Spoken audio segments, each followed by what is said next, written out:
In this scary video, a couple of kids are playing and having fun until this shocking event happens. Watch this. Ewan ko kung ano to. Bahay ba to? Build ano? Creepy guys oh. Tignan nyo. Diba? Nakakatakot. Sa Divisoria Mall to guys.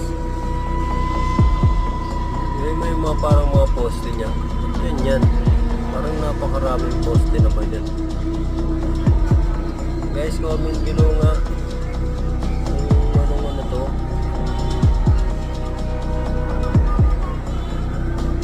Comment naman sa inyo dyan guys. So, mga haunted house siguro. Pero nasa tapat siya ng Divisoria Mall eh oh. Pero nakatawag mo ba ang Divisoria Mall to guys? Bagay marami nagtitinda sa labas